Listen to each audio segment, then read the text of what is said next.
scratched and a scar, lost in the rubble, but never too far. I'll keep searching no matter how hard. Mining memories in an old wrecking yard. Mining memories in an old. Welcome to the Wrecking Yard. I'm Jerry Wayne Longmire, and y'all, presumably still y'all, all are welcome here in the Church of Internal Combustion. We just ask that you show up with an open heart. It has been, as of Sunday, I don't know why I'm looking at my watch while I said that. My watch is buzzing. As of Sunday, it will have been 1 year of the Wrecking Yard podcast, which is kind of crazy to me. I wasn't sure what this thing was going to look like when I started. I've talked about that before, but I just had no idea it would go on this daggum long. And it surprises me, to be honest with you. I started doing this thing and it felt right and it became more right. And I enjoy each new one I write even more. You know, I get into these periods where I'm having to really mine into these memories and it's pretty crazy to me. Oh my God, will you stop? Thank you.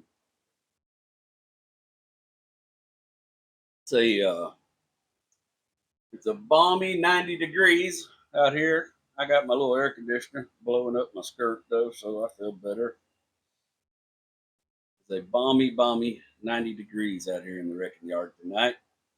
This is Saturday night. I've been working all day. I've been working on the book and working on videos and getting stuff ready for Colorado.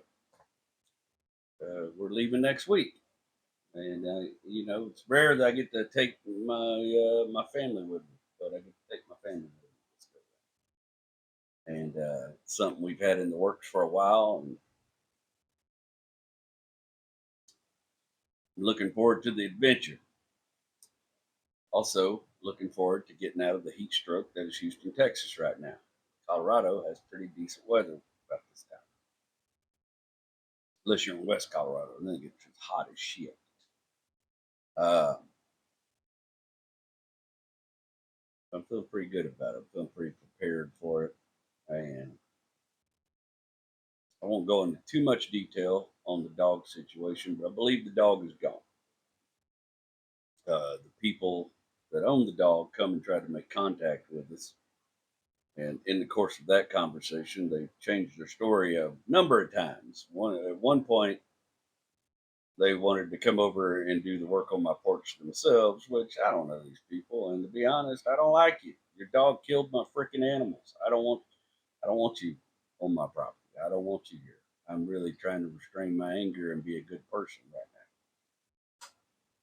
But two, then they changed the story. The dog wasn't really theirs. It just jumped in their fence and was there for a little while. And then they changed their story back to assuming responsibility and the dog was a gift from somebody. They changed their story a lot in the course of a 20-minute conversation. I told them I just didn't really want to hear anymore until the dog was gone. And that animal control was trying to pick up the dog and they surrendered the dog to animal control, and then we could have whatever conversation needs to come next about damage and crap like that. But the most important thing is get that animal out of here that's creating havoc. That we've now found created havoc for other people too. They just didn't know what to do about it. Sometimes it just takes one person getting mobilized. But that dog has broken somebody's yard, ate a whole coop full of chickens, and destroyed a chicken coop, and caught on video. Then that dog has gotten on video attacking other things in another person's yard. So it's just that's where we're at right now. I think the dog is gone. Animal control. They let us know yesterday they were calling animal control to come pick it up, and I wasn't here, so I didn't see the truck, but I have not seen hide nor hair of that dog, and I look forward every time I leave the house. And I went to the gym this morning and did some other stuff, had a really good workout.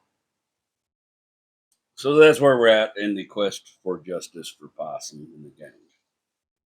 And, you know, those wheels turn slow, and that's okay. I'm glad animal control is following through on what they said they would do and how they would be involved. And so that does give a little bit of, I don't want to call it satisfaction because I'm still really bummed out about these cats. I think maybe it's just something's kind of gotten broken in me as I've gotten older. But I just buried a bunch of people, you know, buried a bunch of people. I carried a bunch of bodies. Just, just, I don't know. I got real attached to that damn little cat, and I'm kind of struggling with that one. Having to pick that little body up off the ground, and go bury it. Just did something to me that just it still ain't sitting right with me. I'm not crying in my Cheerios, you know, thing cat, but still don't sit right with me. You know? And I know that'll go. That'll pass. That's what my mom always said. This too will pass, and she's been right about most of it. Painful shit, all of it. This too will pass. I am excited to talk to you guys about one of my favorite vehicles ever built today. It is honest to God. It is just one of the very, uh, just a select group of vehicles in my mind that just make me smile every time I see them. And Volkswagen's a big part of that. Let's get into our sponsor copy, which we don't have any. So I'm going to promote myself today. Um, reason being is I don't have any sponsors right now. So here we go. Hey, y'all. Jerry Wayne Longmire, host of Wrecking Yard Podcast. If you got a business or a brand and you're looking to get it in front of real folks who actually listen, I want to help you do that. Wrecking Yard is one of the fastest growing shows out there. We average 8 to 10,000 downloads a week, 11% engagement rate, and we're syndicated on Cumulus Radio now. All podcast platforms and broadcast live in video on YouTube. The folks who tune in, they're loyal. They're sharp, and they love getting a glimpse of the real me and the stories from the East Texas, lessons from the wrecking yard, and the kind of honest self-reflection you don't hear much these days. When I talk about a product I believe in, people generally pay attention and at least ask questions about it, which is what you want when you got a good product. And right now, we got a handful of sponsor spots open. Your name, your logo, even your hat or shirt, front and center on a podcast that's already been signed for a book deal and is being optioned for TV and film at the moment. That sounds like your kind of ride. Email jwlcomedy@gmail.com and let's grow together. I'm a firm believer in all ships rise. We do also still have sponsorship opportunities with the Diamond Gem Summer Tour, which kicks off next week there in Colorado. Uh, Something else I was on the fence about for a while, but I decided to start doing cameos, and so I have cameos available. I don't roast. I don't really like roast trucks on there. I kind of have like because I've had people over the years. Honest to God, I've had people and pages offer me some ridiculous amounts of money to bump their truck up in line, make sure it gets in a video, whatever you want to call it. And my favorite thing about the way I do it has always been that I let everybody submit me the truck as long as it's theirs, and then I work my way through the list the way I want to. I'm still working on part of the list from last year and part of the list from last year. Uh, part of the list from this year, and I've got right now about 2,000 submissions that I'm going through and thumbing back and forth. And sometimes I go pick a whole bunch of trucks out that match a theme to me. Or sometimes I'll work from the front of the list and work from the back of the list and just pepper it up. But my favorite thing about it is that it's not about who has money. It has always just been everybody has a chance to get into it.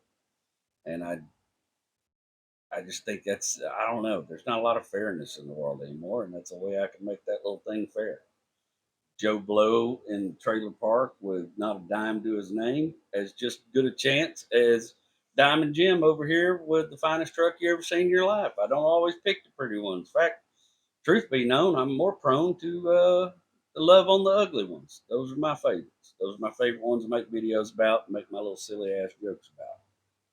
So But I'm doing a special right now. Well, y'all won't see this in time, but I've been doing a bunch of Father's Day greetings, and those have been a lot of fun because people send me messages and they tell me all about their dad and why they love him, and they also give me things to pick at him about, and it is just they're roasty but sweet, and I have just truly enjoyed being invited into people's lives and also seeing what kind of folks are like into me. It's not the demographics have been wild, so I'm really enjoying that. So if you want a personal greeting or something for a friend of yours or whatever, a birthday gift for a friend that's a fan or that loves truck astrology or whatever, I'm just having fun doing them. So you can find me on Cameo now, and as always, you can just go to my link tree and there's going to be a link to it now.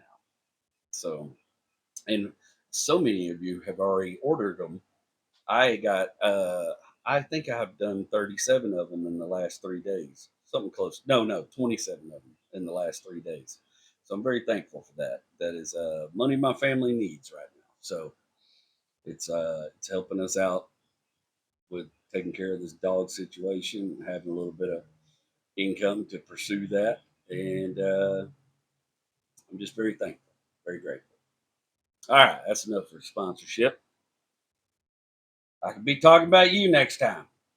Just reach out. All right. Oh, I'm excited about this vehicle today. I had fun writing. I don't always have fun writing the technical side. I'm sure sometimes you guys can tell uh, because some cars are kind of boring. They're hard to. There's not a story behind them. But this vehicle, Volkswagen Type 2 buses, the story goes on and on. I could never encapsulate the entire story.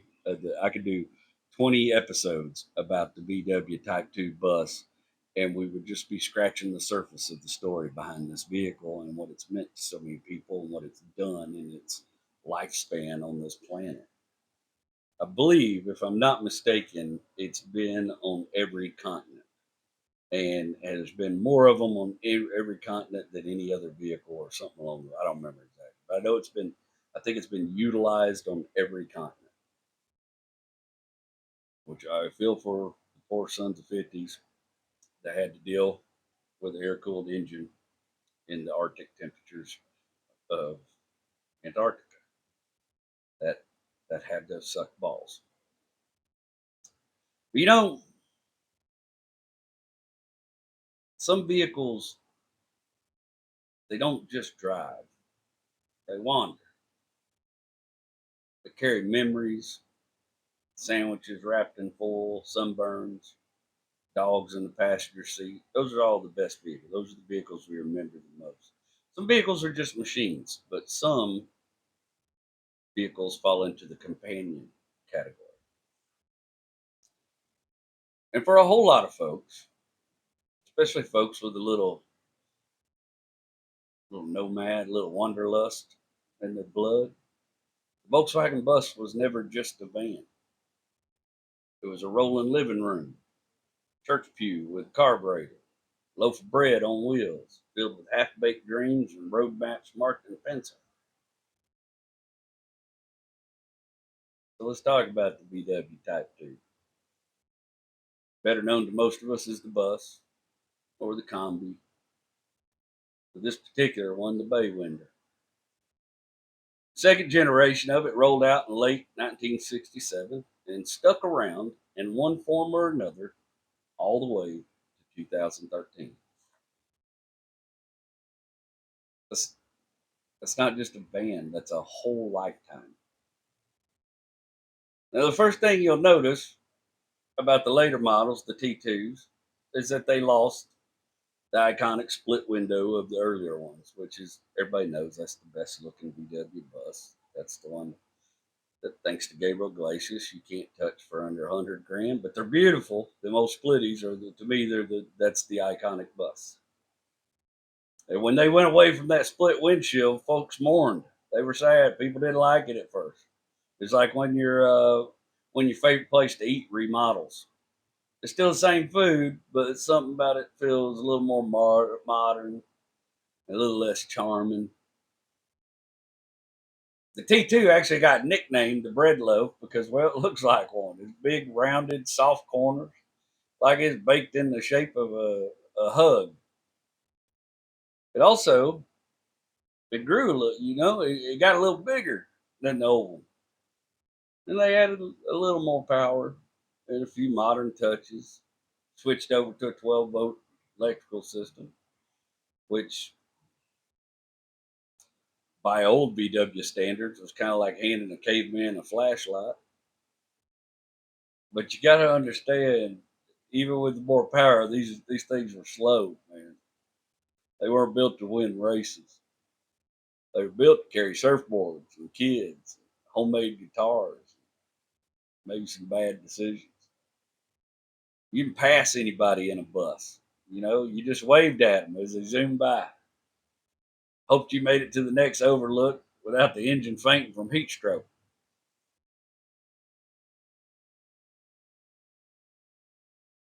Now they started off with the little 1600cc engine. It's not a big motor, I've picked one up before. I'm not the strongest guy in the world. About the about the size of about 3 watermelons. Not much more powerful, I reckon. Sat in the back, all air cooled, humming like a sewing machine. But the beauty of these engines was never their power. That was never the appeal to these little air cooled engines. It was their simplicity. Anyone with a little gumption and a good VW manual or a Haynes manual even could keep on running with some pliers, a flashlight, and a little bit of crying. I seen guys put belts on them while they're running. And over time, the engineers, they tried to beef it up, but by the early 70s, they started offering a few little options, get a little more power out of it. They come out with that pancake engine, flatter, wider, a little more robust. A Type 4 engine could go all the way up to a mighty 2 liters.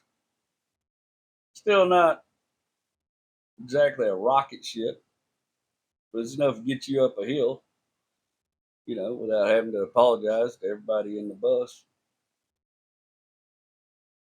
With that bigger engine, there came some options. That's when they started. You could get automatic transmission.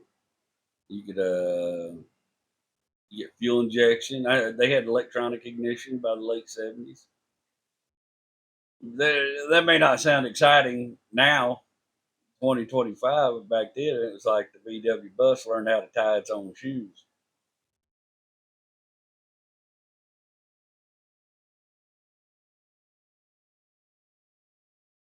And of course, none of this came without quirks. Things quirky. Suspension that aged like milk in the sun. Electrical gremlins that lived behind every fuse. You had to do your own valve adjustments, and you felt every bump in the road like it owed you money. But when you talk to somebody who really knows their VW, they'll tell you quirks weren't problems. It's just part of the personality of the thing. In Mexico and Brazil, they kept building these things long after the rest of the world just moved on into the 90s, into the 2000s. Eventually, they had to put a water cooled engine in it and make them run on ethanol, and keep up with emissions laws. But they still look the same. That big round nose, boxy grin, just personality. When they stopped building them in 2013, I remember this. It was a moment, man. They gave it a proper send off. They made 600 special edition vans, all painted silver, all sold as last edition. And to mark the occasion, Volkswagen in Brazil made this little short film called The Combi's Last Wishes. And if you haven't seen that and you are a fan of VW buses, just go watch, just look it up. The Combi's Last Wishes. But if you're invested like I am, be ready to get a little emotional. And I think they made that film purely out of onions.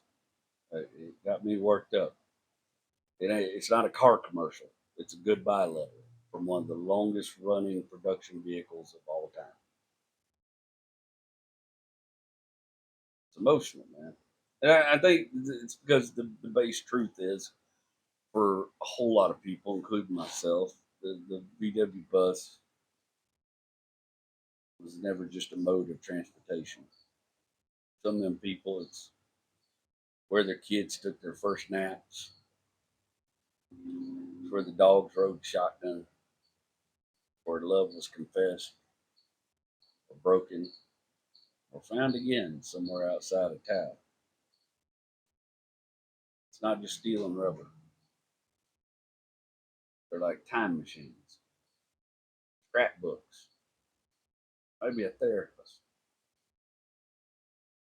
Uh, encapsulates so many, a hotel room on the side of the Pacific Coast Highway. And I know without a doubt, just because of how many of them there was made all over the world, that some of y'all listening right now either had one or wished you did. And me, I make no qualms about it. I have a deep reverence for these things. Not just because the engineering, which sure was clever in that weird German way, but because of the humanity of it. They weren't perfect, they weren't fast, but they meant something. They gave people permission to wander, slow down, take the back road and the long way.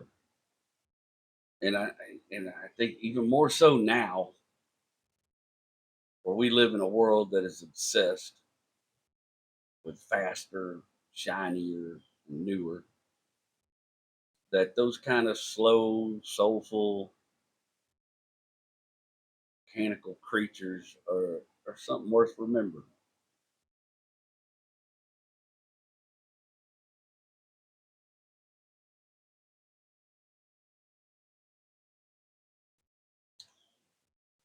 So this is here's to the bread loaf, Baywind, Combi, Dream Van.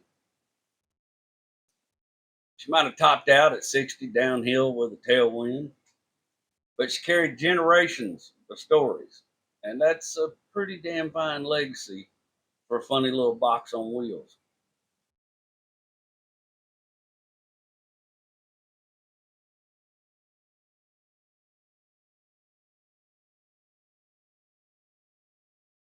I think if you're ever lucky enough to find yourself behind the wheel of an old bus again, roll the windows down.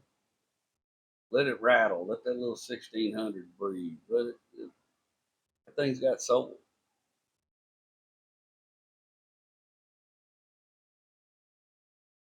Today's story is about another Type 2 with soul.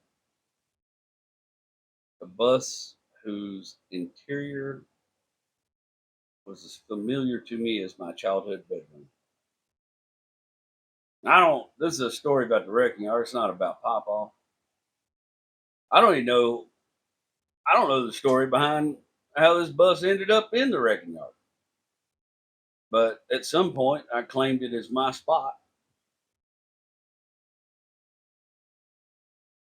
One of those times when I was one of the faithful denizens of that pine canopied Camelot that gave me so much joy as a young fella.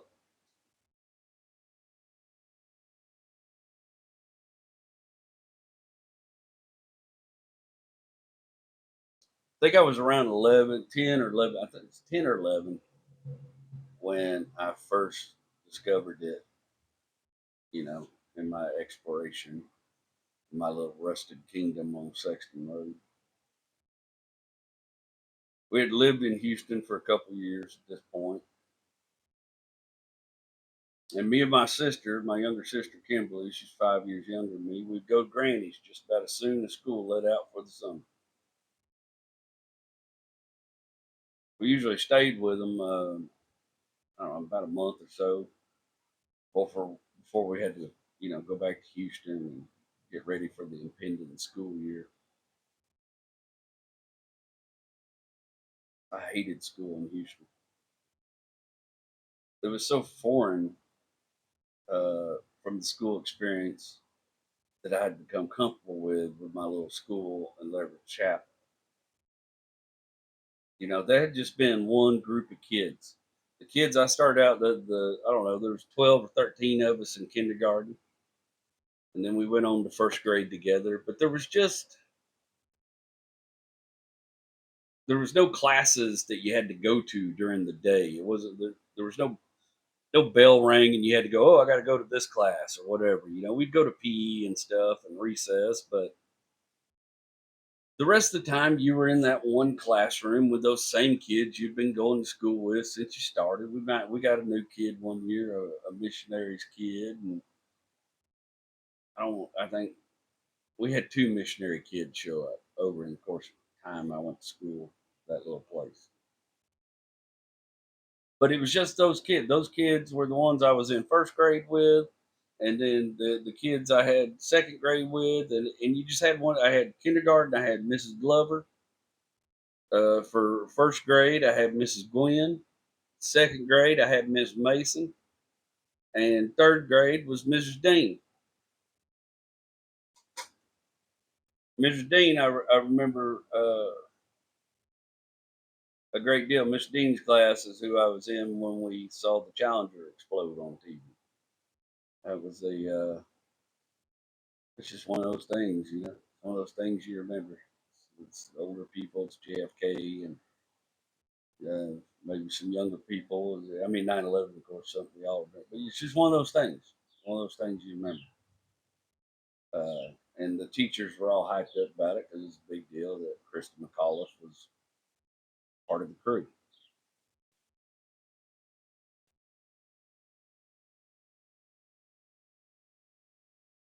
But that was it. You just had one teacher for every grade.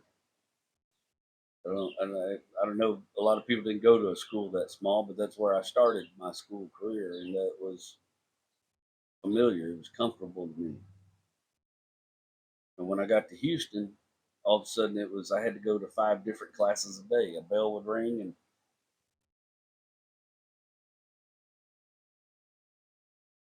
you went to art class for a little bit, then you went to history for a little bit, and then English class for a little bit. And there was bells telling you when to go and yelling at you that you were late all day long, even if you didn't know where you was. It was confusing. It was a shock to a fella that had been raised in a much more simple environment, and I hated it. I was also not crying in my beer about it, but I was bullied incessantly. Because I sound like this in a city that didn't reward sounding like this. I couldn't wait for school to let out so I could go back to what I thought of as home.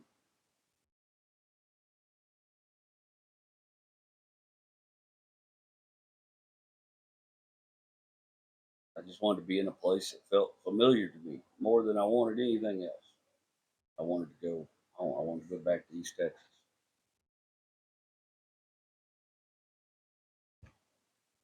It was a shock, man. And I wasn't fitting in well. And also, when I was up there in summers, I got to explore the wrecking yard in a way that I'd never gotten to explore before, mainly because I was too young, and also because my mother, God rest her soul, was very overbearing and very protective and constantly terrified something was going to happen to me or somebody's going to get me. Whereas my granny and papa were very sort of relaxed, had a boys will be boys sort of attitude about it. And I was allowed to explore the wrecking yard freely when I was up there during the summer. My only 2 rules, it felt like, was or 3 rules, was that I had to come when Granny hollered for me, and I better not shoot up any Papa's good vehicles with my BB gun, and I couldn't stay out after dark. It was pretty simple. I'm sure, I'm sure my Granny preferred the days when I played out in the wrecking yard all day. This is less hassle. The days I stayed out in the creek and the wrecking yard and up at the cattle pond fishing, this is less hassle for her. She could just focus on my little sister, who's 5, a little bit of a handful.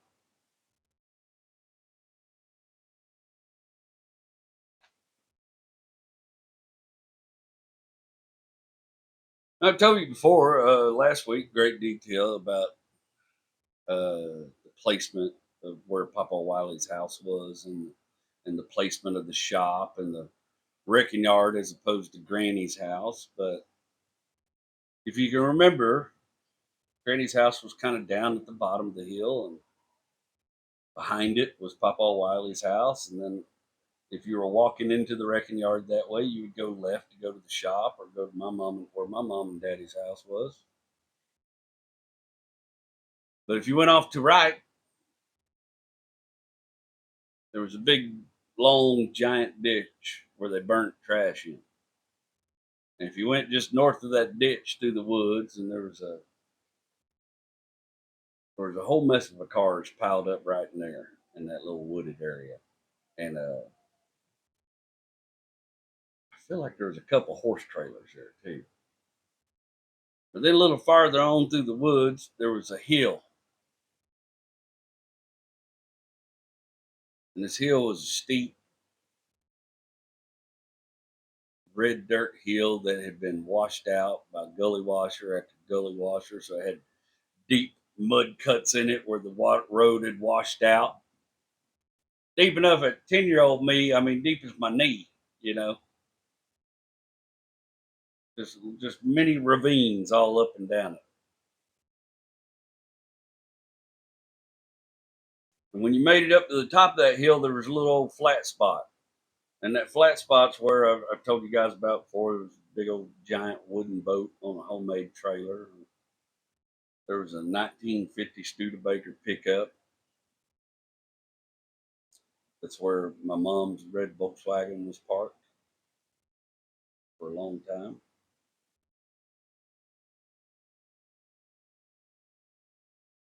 There was a few more vehicles and cars up there. I remember there was something. I think it might have been a Javelin. I think it was a yellow AMC Javelin that was parked off in the woods there. A couple old pickup trucks, so old it's hard to tell what they was.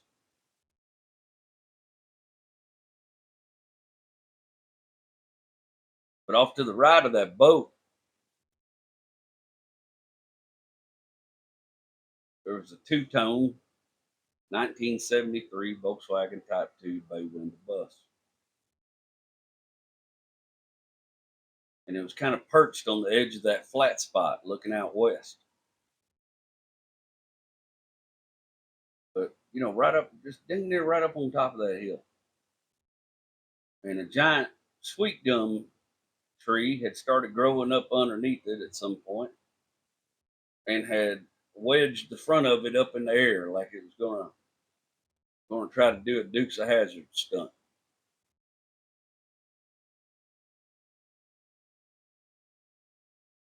In fact, that tree had kind of grown up through the right front bumper part of it, and it come up a little bit kind of in front of the passenger side of the windshield before it branched out some more. It was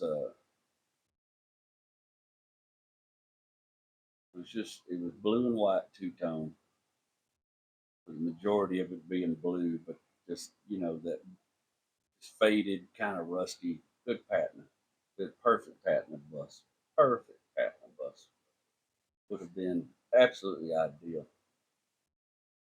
The back of the engine compartment was all burnt up, and anybody knows Volkswagens know they were prone to fires.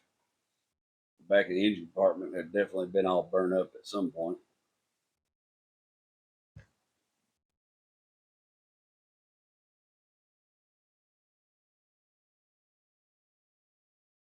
First time I found it,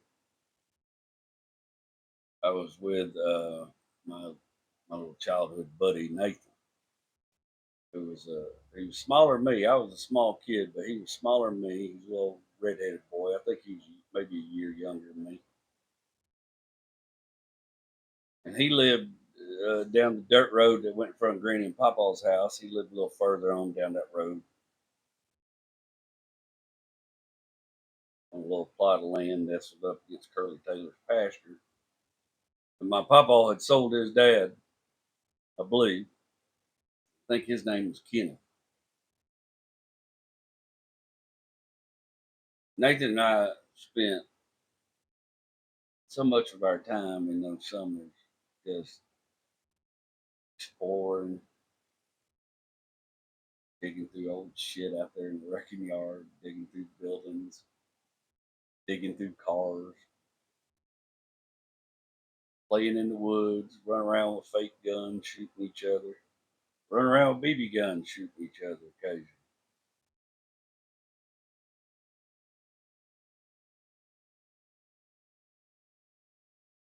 Nathan shot my pop bottle one time. I had a pop bottle I was carrying, a soda bottle. I don't remember what it had in it, but I was carrying it by the neck or by the bottle cap, maybe. Just kind of down by my side. Nathan goes, "Watch this." And he shot that thing so perfect that it separated right at the neck in a perfect, it just hit that glass just right. It separated a perfect circle. And the bottom of my bottle of pop just dropped right on the ground. Boy, it was hot, but it was cool looking too. So we had phones record everything. It's probably good we didn't record everything we done.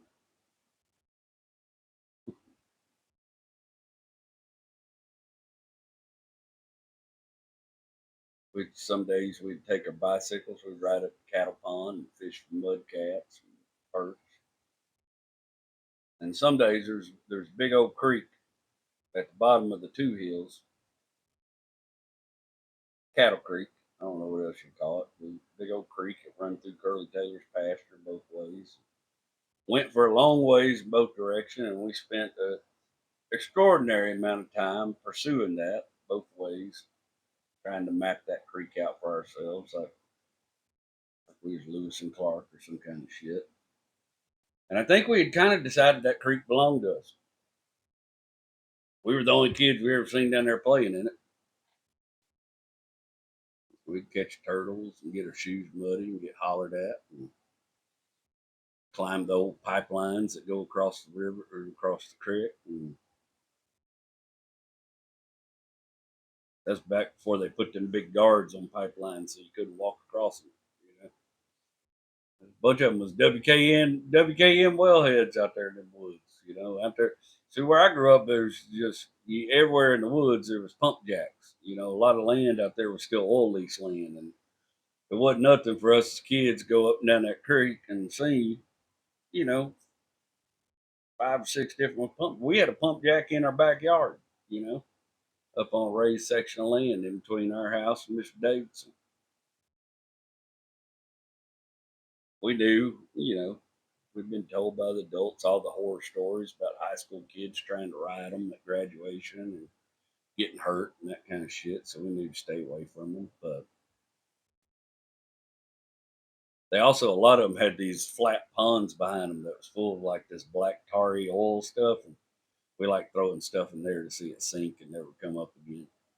We didn't have a lot, we didn't have cable, you know. We used to love throwing shit in that old black pond just to see stuff sink.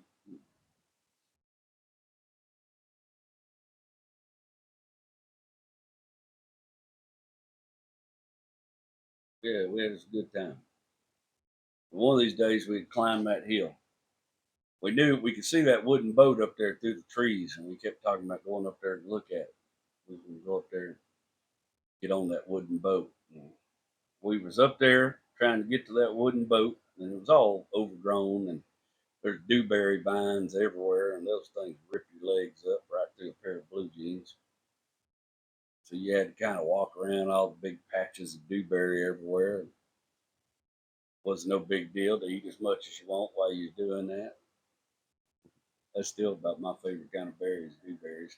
I'd like to find me something to grow here in the backyard because Rachel told me her grandma, her great grandma, used to have a whole row of them growing back here on the fence, and there's enough sunlight for it.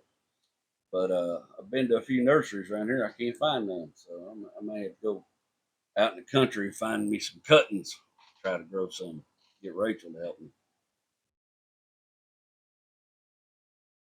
But that's the day I seen that Volkswagen bus. I was tickled to death. I was tickled to death. I already like Volkswagens.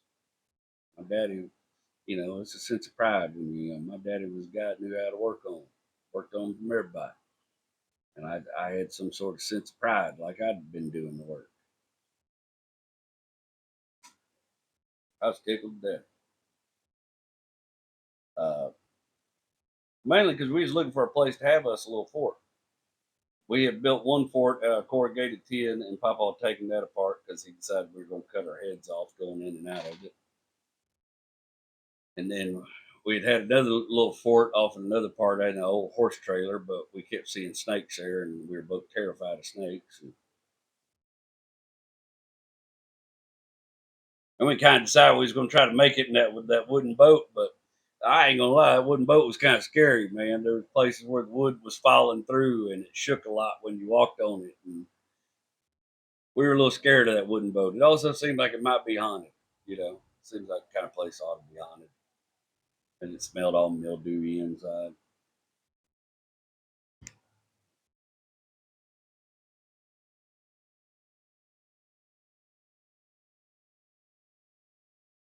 The boat seemed snaky.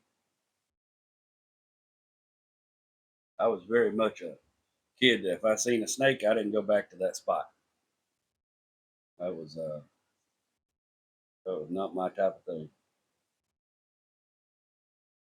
I remember this time when I was with my cousin Little Paul one time. Aunt Linda and Uncle Paul lived out in Lover's Chapel too, but they had a big old piece of land behind them, and it was still woods that hadn't been cleared yet for their horses. Little Paul was much older than me. His favorite game, he knew his mom and dad was clearing that land, go out there and jump on some of them old rotten small trees and pull them to the ground. He called it tree wrestling. Me and him I was just following along because I was enamored with him growing up. He would jump on these trees and pull them down to show off, and I thought it was pretty cool. And I ran to catch up with him. I stepped right on a little old water moccasin snake. It popped up out of a tree and started hissing, all that kind of stuff, scared the life out of me. I started running and hollering, and I don't remember if little Paul killed it. I think maybe he did. I just don't remember. I think he might have had something, a shovel or something nearby he could get to and do something to it. I don't remember. I remember he protected me that day. He got me back out of the woods without getting no snake bite. When we found that bus,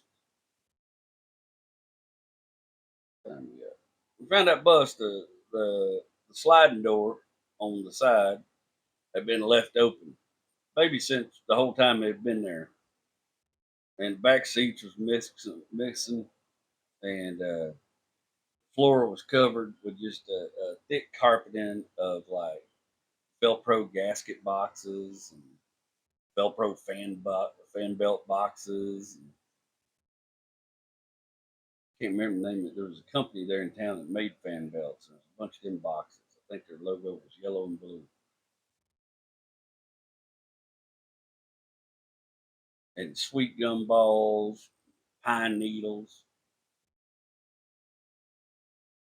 We were excited. We were not to be denied our new fort. It was already built. All we had to do was clean it out. And I remember old Nathan and I, we made the trek back to Granny's house and down that hill and back through the woods. And Granny had this rake with a big old long metal handle. I think my papa welded it up for her.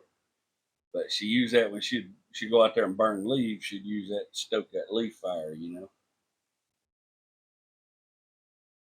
And so we grabbed that big old rake, and she had old, run of the mill straw burning on the back porch. We grabbed a hold of that. And my granny always kept my funny books, my comic books, in a like an old Pampers box. They were just in this cardboard carton. It was some kind of diapers.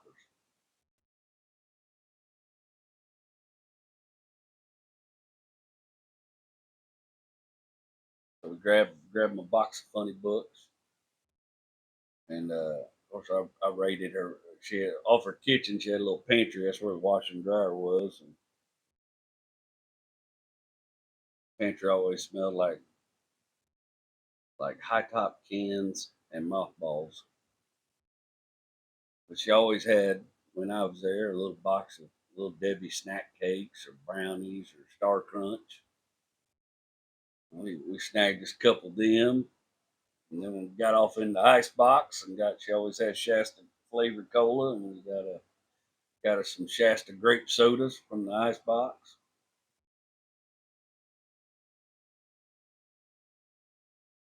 Wrapped them up in a napkin and aluminum foil, just like Granny and Meemaw done.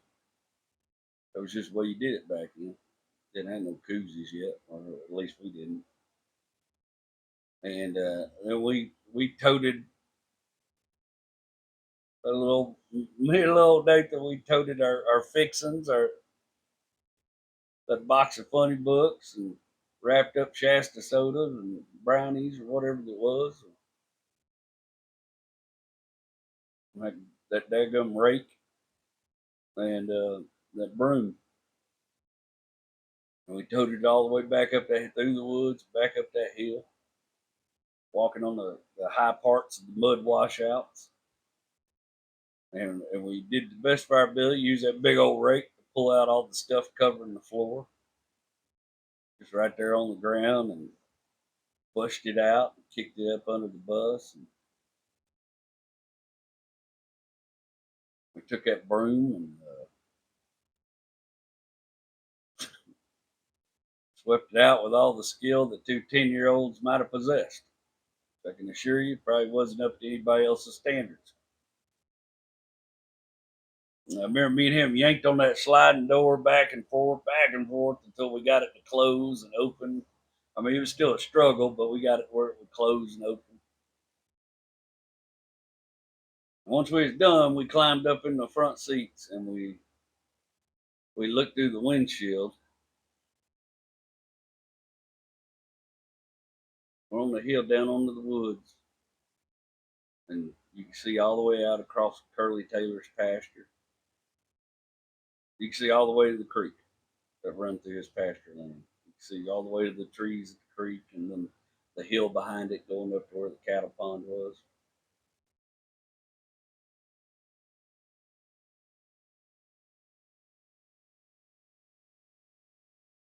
Victorious. Maybe that's the feeling. We ate our little Debbies and we drank those cold Shasta grape sodas and started reading funny books. Read all about the struggles of Archie and his jalopy and his lady problems, the constant battle between the dark haired raven that was Veronica or the bubbly blonde next door, Betty.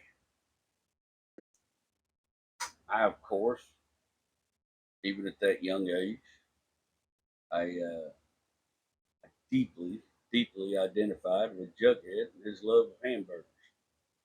Jughead might have been my favorite character in the whole series.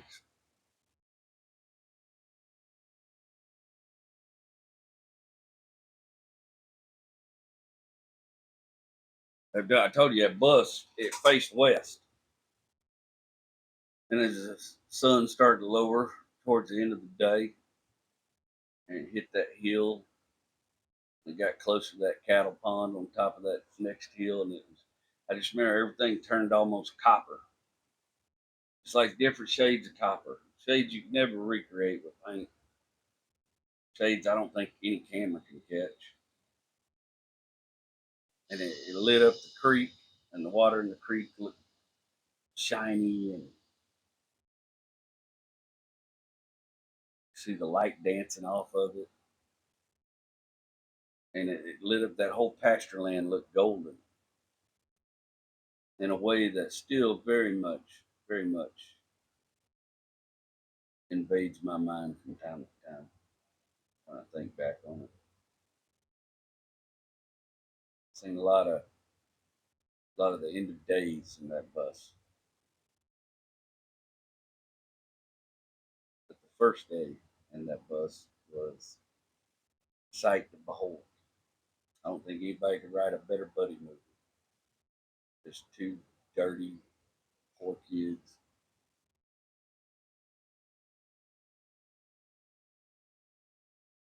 Having the time of their lives. An old VW bus with, with all the necessary ingredients for a perfect summer day. Friendship, Little Debbie, and great soda. What else you need, man? And some funny books. Can't make friends like that. My God, what are you doing?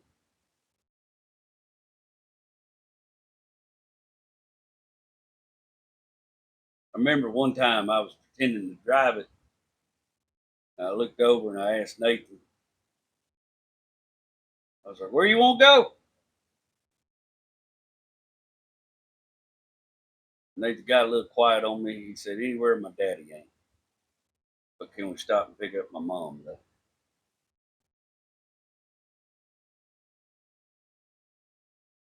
I didn't know enough to understand it at the time, you know.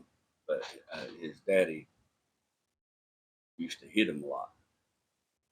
And I think maybe dad might have been hitting mom. I ain't sure. But he was real scared of his dad. I mean, I was scared of my dad, but not like that. And that sort of thing was a lot more common back then. I mean, I wasn't old enough to be aware of what all was happening, but I knew Papa and Granny wouldn't let me sleep over at his house. I always wondered what happened, old Nathan. It was a few years later, I came up one summer and his dad had moved or something, or I mean, his parents might have got a divorce or something. I never saw him again. I don't even know what his last name was. But he was my best bud those summers in the wrecking yard. I also spent a lot of time in that bus with this black cat that I had befriended, sort of half-ass adopted. At least one summer, that cat was around a bunch. Animals didn't last long in the wrecking yard. I think I might have told y'all a story about that cat eating my biggest fish I ever caught in that pond. I know I did. It was probably one of the Pawpaw chapters. I can't for the life remember what that damn cat's name was right now, but sort of followed me around the wrecking yard. And if I got still somewhere for too long, it would get up against me for a little pet and an affection. I spent hours in that bus. Hours I can recollect, like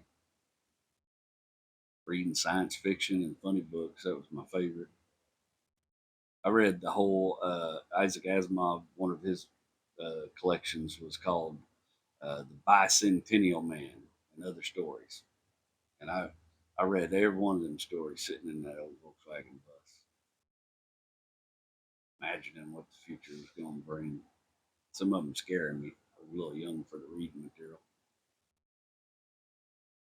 Read Ray Bradbury. And I remember other times I just sort of sat behind the wheel and I imagined I was driving that rig,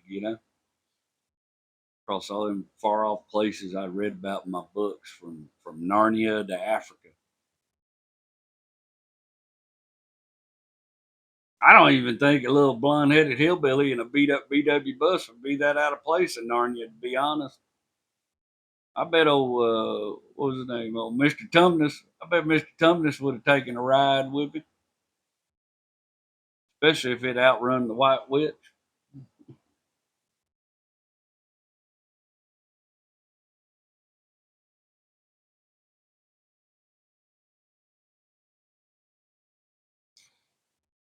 As is the nature of life.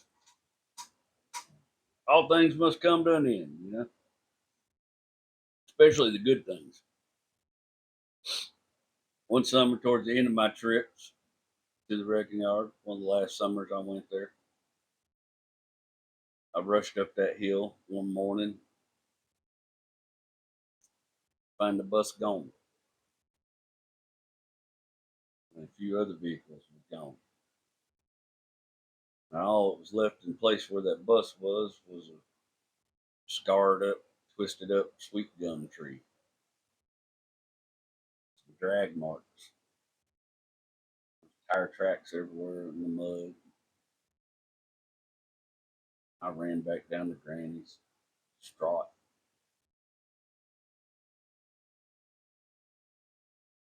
only to have Granny tell me someone had backed a truck and a trailer up to the top of that hill some months back and stolen a few vehicles from the kingdom.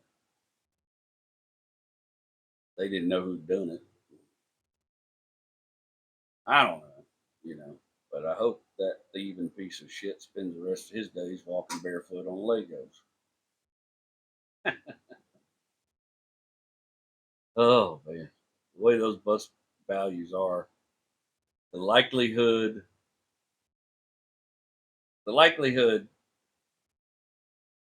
that that bus is on its fourth lifespan by now is not bad. It was pretty straight. I hope it is. I hope it is out there somewhere, and I hope its current owners are loving it every bit as much as I did. I hope it's as magical a little port on wheels as it was for me. I had this when I was that age. I, of course, I had this very foolish notion that the wrecking yard and all its treasures would be mine someday. But the foolish notions of children are seldom realized. I guess where we'll wrap that up for today. Let's do some testimonials. By God, I am prepared. Sort of prepared. Kind of stacking these. I got to record another wrecking yard tomorrow for y'all to enjoy while I'm in Colorado. But I mean, that one's going to be a fun one. It's all about my old neighbor Skip, and I'm going to enjoy that one. Let's see who we got here. At Shaky Smoker One, I started watching this series day one. Got caught up in life, missed a bunch, but I saw that Apache and knew I couldn't miss. Now you don't know me and vice versa, but I could swear you're watching my life on TV, and this was meant just for me. Been sitting at a fork in the road called life, and that was just the lesson I needed. Buddy, man, I always appreciate when I can help somebody get to the next step. It's all that's a that's a been a fun benefit and bonus this thing is being to help folks out some kind of way, or make them feel less alone. Y'all certainly made me feel less alone in the world, so that makes me happy to hear. Who we go? Oh, our old buddy Jake. If I'm Jake Master, I can't remember what his name is. Jake of all trades, Master of fun. There he is. Sorry about your Miss Margaret and her babies, brother. Great story about your papa. It makes me miss mine. He's still around, but barely. He built Fords, and he had a couple. I can't say what that says. 55 or 57s. One stock, one built with all Mustang parts. Oh, I bet that was a fun machine. Wish he would have kept them. Be careful of Papa's good memory now. Yeah, Papa's there. Papa's can be special. Hope I get to be one day. I think I'm gonna rock it.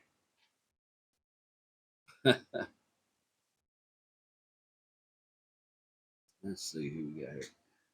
WSHR 1032. Great episode as always, but whoa, the end hit me hard. I've been struggling for months to move on from losing an amazing relationship because of a moment of anger on my part.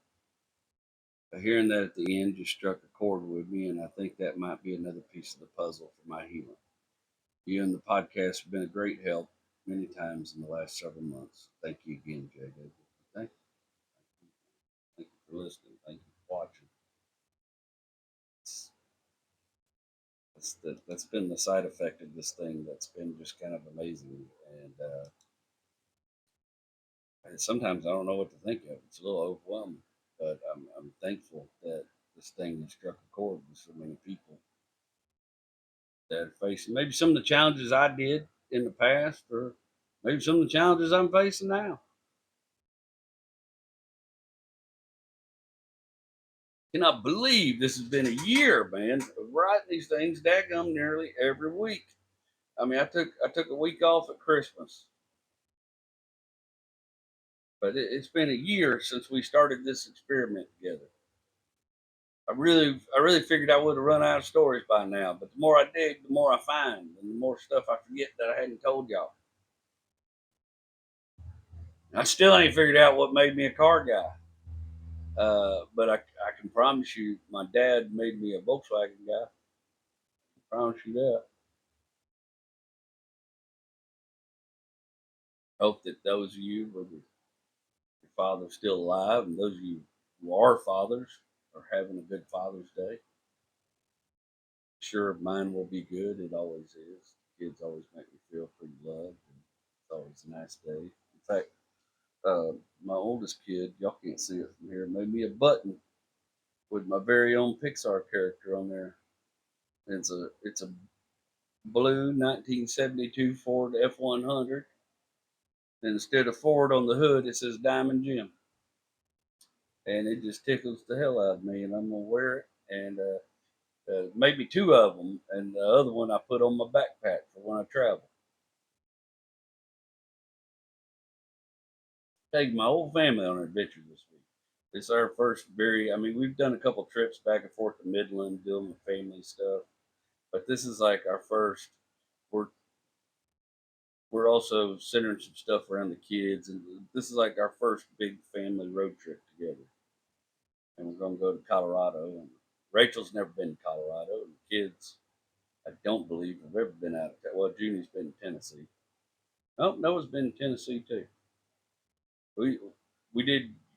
Man, I forget. We went to Tennessee a couple times, but they were babies. This would be like, you know, two extra people in the back seat with their own set of complaints and issues and needs.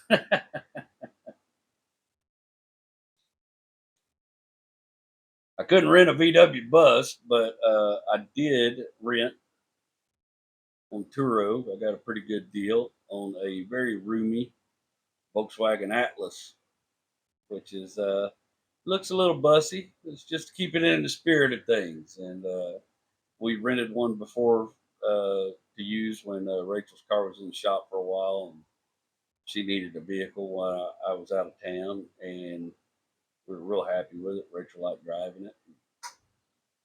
Be honest, I sure like to be able to afford to buy one. I like them. To be honest with you, I really think that might be the next upgrade. Cars are so expensive. I don't know. I'd sure like to have one. But yeah, man, we're gonna take a road trip in a VW. We're gonna we're gonna pile up, set sail come Wednesday.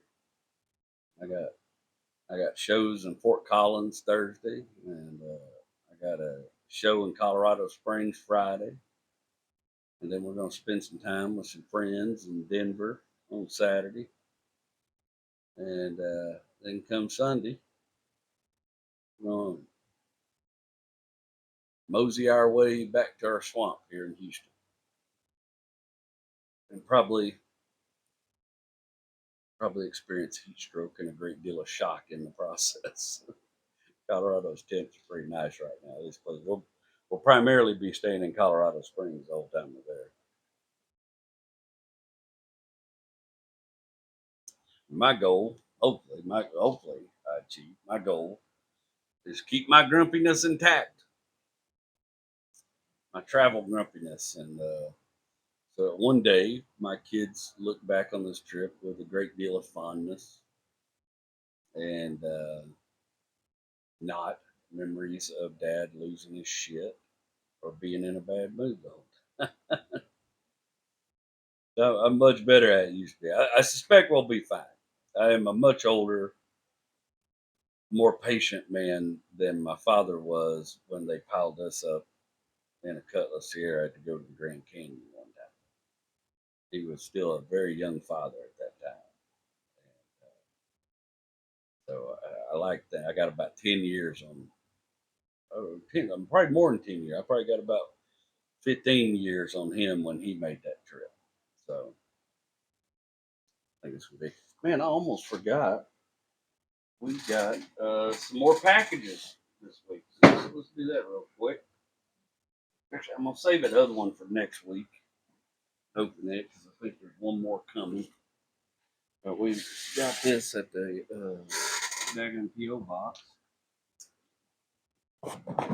Sounds like Hot Wheels. Diecast cars. Y'all saw me almost cut towards my face there. Somebody had called me on it. Can't make no mistakes on the interwebs.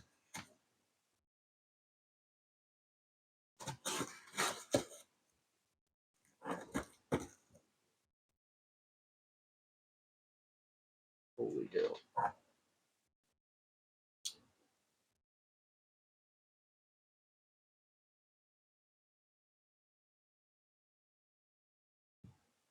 Let's see. Please add this to the drivendreams.org collection. Sabra Mertens from Centertown, Missouri. Can't help but wonder if you're any relation to our buddy Donnie Mertens. They sent us so many cards. But we got us here a big old box from Mattel. Put that over there for safekeeping.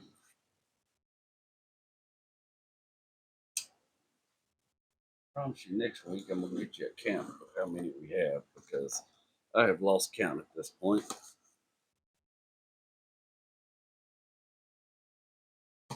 But it just tickles me every time to open them.